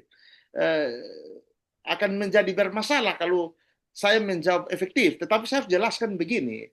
Dalam konsep teori, harusnya dia masih efektif, Nona Kehi. Karena pembagian itu memberikan kesempatan agar kekuasaan itu tidak didominasi oleh satu lembaga saja begitu. Jadi semangat trias politika yang dikembangkan, dicetuskan oleh Montesquieu itu semangatnya sederhana, Nona Kehi, bahwa kekuasaan itu tidak boleh dikuasai oleh satu orang atau satu lembaga sehingga kemudian tidak terdapat semacam dominasi berlebihan. Maksudnya di sini adalah trias politika yang dibuat Montesquieu. Montesquieu coba untuk menggambarkan tentang presiden tidak boleh memegang kekuasaan yang superpower begitu. Karena jatuhnya adalah diktator. Jatuhnya dia akan diktator di situ. Dia akan diktator. Bahasa akademik kita bilang otoriter. Dia akan berperan sebagai penguasa yang diktator dan otoriter. Maka Montesquieu bilang bahwa ini kuasa harus dibagi-bagi. Supaya apa? Yang tadi ditanyakan oleh Nona Christine tentang aspek check and balances itu harus jalan. Setiap lembaga harus menilai lembaga lain, terutama legislatif kepada eksekutif. Ini harus dinilai, harus dijaga, harus dikawal pelaksanaan kerja pemerintahannya. Tetapi balik lagi ke pertanyaannya Nona Kehi, apakah kemudian hari ini trias politika masih efektif? Kalau konteks Indonesia hari ini tidak lagi efektif, Nona Kehi. Penjelasan saya jelas bahwa Presiden hari ini menguasai eksekutif sekaligus legislatif. Dapat dibayangkan di mana posisi check and balancesnya, di mana letak pengawasan yang dilakukan oleh DPR, sementara setiap ketua partai ada di dalam eksekutif begitu. Di mana letak netralitas dari seorang dari lembaga legislatif yang memiliki tugas untuk mengawal dan mengawasi pemerintahan, sementara ketua partainya ada di pemerintahan begitu. Siapakah yang berani? Siapakah orang di Partai Nasdem, Partai Demokrat, yang berani berpendapat tentang yang dilakukan oleh seorang Mas Ganteng ketua umumnya kan begitu? Cobalah, siapa yang berani begitu? Siapa yang berani satu orang di Partai Demokrat di Senayan, di DPR, berkomentar tentang pelaksanaan kerja dari kementerian yang dipimpin oleh seorang Sapa Yudhoyono ini, AHY. Bayangkan. Maka kalau kemudian Nona Kehi tanya saya, apakah hari ini gagasan trias politika Montesquieu masih efektif? Konteks Indonesia hari ini tidak lagi efektif. Karena presiden memang memainkan kuasanya dengan sangat superior. Dia menguasai eksekutif sekaligus menguasai legislatif dengan cara yang elegan, kawan. Jadi dia menggunakan cara yang prosedural, cara yang dalam konteks dia menggunakan cara yang yang sangat konstitusional, dengan alih-alih bahwa ini adalah semangat kebangsaan untuk kebaharuan bersama. Jadi dia melibatkan semua orang partai politik, semua partai politik, bahkan pimpinan-pimpinan partai politik bergabung ke dalam pemerintahan dengan maksud supaya apa? Dengan dalih yang sangat kuat bahwa kita bersama pasti kuat, bersama akan membangun. Tetapi perlu diingat bahwa kebersamaan itu kemudian mengkerdilkan Dewan Perwakilan Rakyat. Kenapa? Karena DPR tidak lagi cukup punya taring untuk sekedar bersuara, mengingat ketua partainya ada di eksekutif. Begitu Nona Kehi, penjelasan saya. Ya, Pak. Baik. Terima kasih banyak, Pak. Terima kasih banyak. Ya, baik. Masih ada lagi kok? Ada, Pak. Oh iya. Makin lama makin semangat. Silakan. Betul. Nah, ini. Selamat siang, Pak. Selamat siang. Jadi, Ya, siap. saya Melania mau bertanya, Oke, kenapa Melania.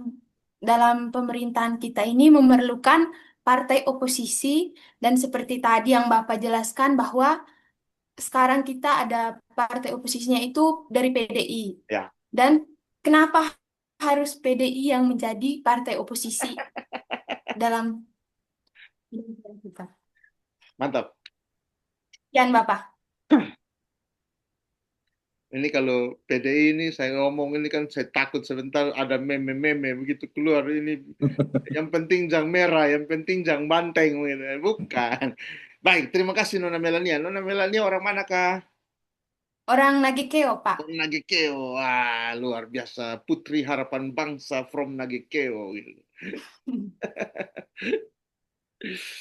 Jadi Nona Melania, begini, oposisi yang dimaksudkan dalam konteks ketatanegaraan, dalam konteks Indonesia itu adalah dia itu dipandang sebagai pilar, oposisi itu adalah pilar yang mestinya bertindak di luar pemerintah. Jadi mari kita samakan konsep dulu. Partai politik yang mendukung presiden hari ini itu secara mutlak disebut sebagai partai pemerintah, Nona Melania. Disebut sebagai partainya pemerintah. Kenapa partai pemerintah? Karena mereka lah yang digunakan sebagai kendaraan politik bagi seorang calon presiden atau wakil presiden untuk mengikuti tahapan yang namanya pemilihan presiden dan wakil presiden. Maka ketika seorang presiden dan wakil presiden terpilih berdasarkan keterpenuhan suara terbanyak, secara tidak langsung mau dikatakan bahwa partai-partai yang mendukung presiden atau calon wakil presiden dan calon wakil presiden dan calon wakil presiden yang terpilih hari ini, semua partai yang mendukungnya secara otomatis disebut partai pemerintah, Nona. Partai yang pro begitu, pro pemerintah. Sementara partai yang tidak mendukung pemerintah, yang waktu itu menjadi lawan, waktu sebelum terpilihnya seorang presiden mereka menjadi lawan, itu mestinya mereka disebut partai oposisi. Apa partai oposisi? Partai yang tidak berada di dalam jalur pemerintah karena memang mereka tidak mendukung pemerintah mestinya. Tetapi konteks oposisi ini adalah dia harus menjadi penyeimbang. Dia harus ada untuk menilai kinerja dari pemerintah.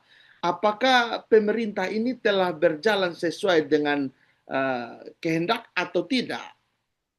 Kehendak rakyat atau tidak. Jadi oposisi ini semata-mata disebut sebagai partai yang menyeimbangkan gitu. Dia harus ada supaya menilai kinerja pemerintah. Oposisi ini Nona Melan dipandang sebagai keadaan di mana sebuah partai, suatu partai tidak berada dalam pemerintahan, tetapi berada di luar pemerintahan. Yang dimaksudkan adalah tidak ikut serta menjadi bagian dari penyelenggara negara, penyelenggara pemerintahan. Dia di luar. Nah, fakta empiris hari ini, fakta di lapangan hari ini, Nona Melan, bahwa satu-satunya partai yang tidak terlibat di dalam pemerintah itu adalah PDI Perjuangan. Pertanyaannya, kenapa harus PDI Perjuangan? Saya juga tidak tahu, Nona Melan. Kenapa harus PDI Perjuangan? Saya juga tidak tahu kenapa harus dia. Karena kalau saya pemimpin partai, saya Ibu Mega, saya bilang, kenapa harus PDI? Ya, karena bagi kami tidak mau jadi penjilat lah, kami mau di luar. Kalau Melan tanya saya sebagai ketua partai. Tapi kalau pertanyaan itu diajukan kepada saya yang bukan siapa-siapa di partai politik, ya jawaban saya tidak tahu. Kenapa harus PDI begitu. Nah, tetapi paling tidak jawaban saya supaya Nona Melan bisa memuaskan dahaga akademiknya Nona Melan bahwa keberadaan partai politik menjadi bagian atau menjadi oposisi itu pilihan. Itu tergantung orang-orang di dalam partai. Mereka memilih untuk menjadi bagian dari pemerintah atau tidak. Kalau mereka menjadi bagian dari pemerintah, maka mereka disebut pro pemerintah. Kalau mereka memilih untuk tidak ikut pemerintah, tetapi menjadi penyeimbang di luar pemerintah, disebut oposisi. Begitu, Nona Melan. Terima kasih. Paham, Pak. Mantap. Baik, saya pikir ini kita juga dibatasi dengan waktu, jadi saya siap. terpaksa diskusi kita ini kita batasi dulu. Mungkin nanti ada kesempatan berikut. Ya, Baik. siapa tahu ada kesempatan berikut kita bisa bergabung kembali. Ini suatu kehormatan juga untuk kami bahwa di hari ini kita bisa mendengarkan secara langsung materi yang sangat luar biasa dari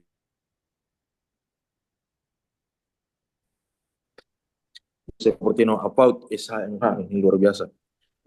Saya berharap bahwa materi yang sudah disampaikan di hari ini dapat memberikan manfaat kepada kita semua supaya mampu memiliki kemampuan untuk menganalisa ataupun memahami konteks-konteks yang berhubungan dengan konstitusi dan Undang-Undang Dasar 1945.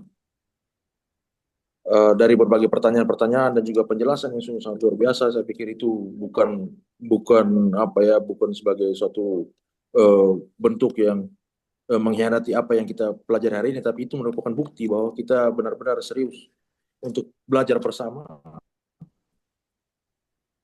Kita benar-benar punya semangat untuk mau supaya bisa memiliki kemampuan yang lebih baik dalam hal memahami konteks konstitusi dan Undang-Undang Dasar 1945 berhubungan dengan lembaga negara yang sesuai dengan Undang-Undang Dasar 1945.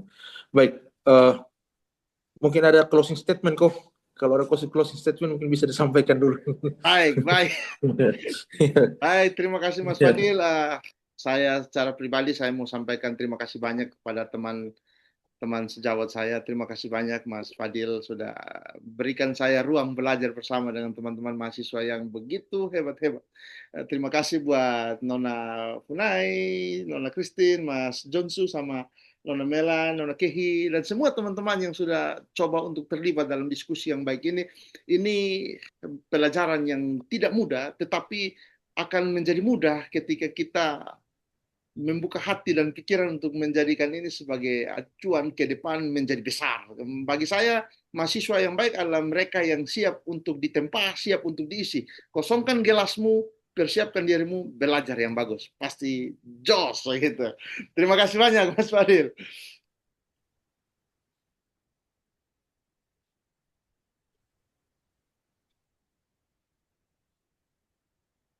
Terima kasih banyak, itu saja. Ya, baik. Terima kasih Mas atas closing statement yang luar biasa sekali. Mungkin kita ya sampai di penghujung acara, kita sama-sama mengucapkan rasa syukur kita karena sudah mampu mengikuti proses perkuliahan untuk di pertemuan kali ini.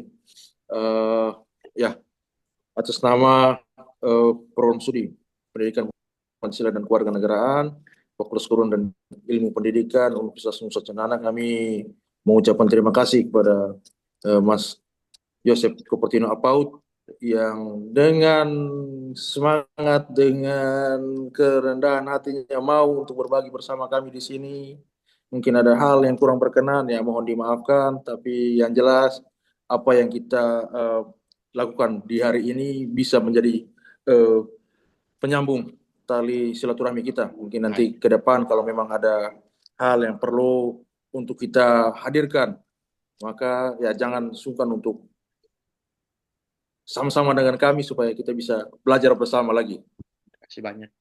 Ya, baik. Mungkin itu saja yang dapat disampaikan. Oh ya, tadi sudah ada materinya ya, sudah di-share di kolom chat. Silakan di-download. Itu bisa jadi menjadi bekal untuk kita semua untuk mampu memahami materi yang sudah disampaikan di hari ini tadi. Baik, mungkin itu saja dari saya. Akhir kata saya ucapkan terima kasih sore untuk kita semua. Selamat sore, Pak. Mas izin saya tinggal. Sore Pak, terima kasih. Selamat sore Pak. Terima kasih Pak. Terima kasih Pak. Terima kasih Pak. Terima kasih. Terima kasih Pak.